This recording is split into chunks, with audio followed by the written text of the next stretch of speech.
So, you've been looking into all this buzz around millets, Yeah, that's right. These tiny ancient grains, they seem to be everywhere suddenly. making a real comeback. We're going to try and, cut through the noise a bit today. Get to the essentials. Exactly. Give everyone the fast track to knowing what's what with these OG superfoods, as some call them. Yeah, OG is pretty accurate. We're talking grains with a history that goes way back, like before wheat and rice were the big Well, staples. older than wheat and rice. Oh, yeah. So this isn't some, flash in the pan trend. It's more like a return to really foundational foods. Okay. And it's not just one thing called millet, right? There are different Right. kinds. Lots of variety. You've got pearl millet, which some might know as bajra, Hmm. finger millet or ragi, foxtail little millet. There are quite a few, each bit different. What immediately grabbed me, though, is how tough they are. Their resilience, Uh-huh. That's a key point. that they can, grow in pretty harsh conditions without needing tons of water. Exactly. Very little water compared to other major crops. That feels really significant today, environmentally speaking. It really does. So our goal today is pretty straightforward then. Why should people care about millets? And maybe more importantly, how can they actually start eating them easily? Okay, let's get right into it. The why care part. Well, nutritionally, they bring a lot to the table. Like what specifically? For starters, they are absolute powerhouses of fiber, and we all know how important fiber is for good digestion. Right, gut health. Everyone's talking about gut health. Exactly, a thriving gut microbiome. And it's not just generic fiber. Different millets offer different types and amounts, which can have various positive impacts. Okay, fiber is a big one. What else? Well, beyond fiber, they're actually a surprisingly good source of protein. Oh, interesting. Plant-based protein. Yep. Which is great if you're vegetarian, vegan, or honestly, just anyone looking to up their protein intake without relying solely on meat or dairy. And I heard they're gluten-free, naturally. That's right. Naturally gluten-free. Which is obviously a huge win for anyone with celiac disease or gluten sensitivity. Definitely a big deal for a lot of people. Absolutely key. But the benefits don't stop there. Millets also tend to have a really good mineral profile. We're talking iron, magnesium, calcium, zinc. Wow, all those in one grain. Well, the amounts vary, but yes, they contribute significantly. Finger millet, or ragi, for instance, is known for being particularly high in calcium compared to other cereals. Okay. And what about blood sugar? I feel like I've heard something about that. Yes, that's another important point. Generally, millets have a low glycemic index. Meaning they don't spike your blood sugar as much. Precisely. They release energy more slowly, which can be really valuable for managing blood sugar levels, especially for diabetics or those at risk. So putting it all together, we're looking at grains that are good for your heart, potentially help manage blood sugar, boost minerals, provide protein and fiber, and are gluten-free. Pretty much sums it up. Yeah. Supports overall well-being.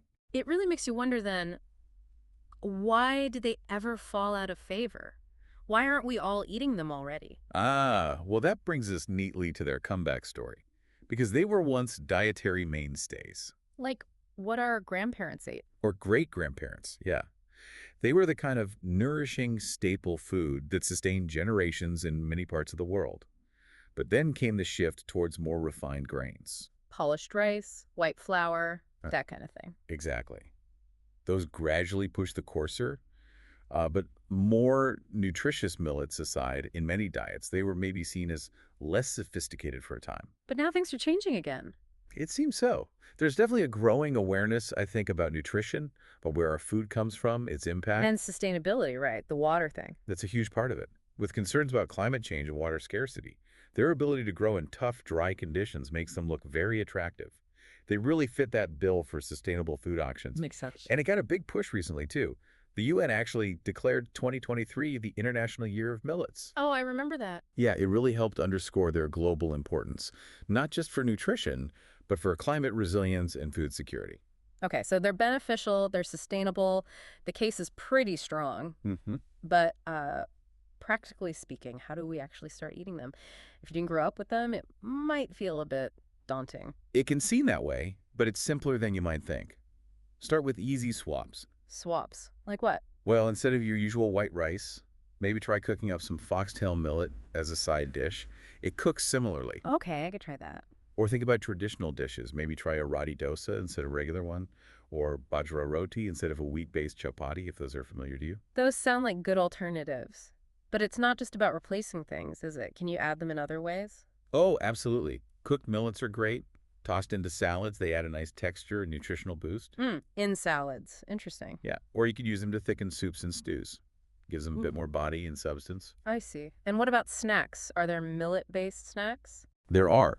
You're starting to see more millet-based snacks, Mm. like puffs or chips, and even things like millet noodles appearing on shelves. The availability is definitely increasing. So the main message is maybe don't try to overhaul everything at once. Exactly. Ease in. Maybe start by incorporating millets into just one meal a day, or even a few meals a week. See what you like. Experiment a bit. Yeah, try different types. Foxtail might taste different from pearl millet. Find your Yeah. favorites. So next time you're grocery shopping, maybe just take a look down that aisle. Check out the millet section. Might be surprised. You might. It really feels like embracing millets isn't just another food trend, like you said, not flash in the pan. No, I don't think so.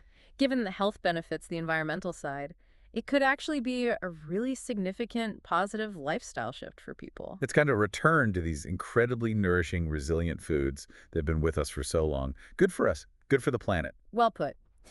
So, as we wrap up then, maybe a final thought for everyone listening. Sure.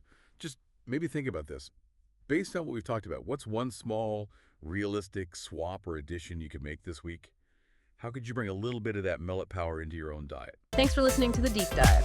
We'll see you next time for another deep dive into something fascinating. See you then.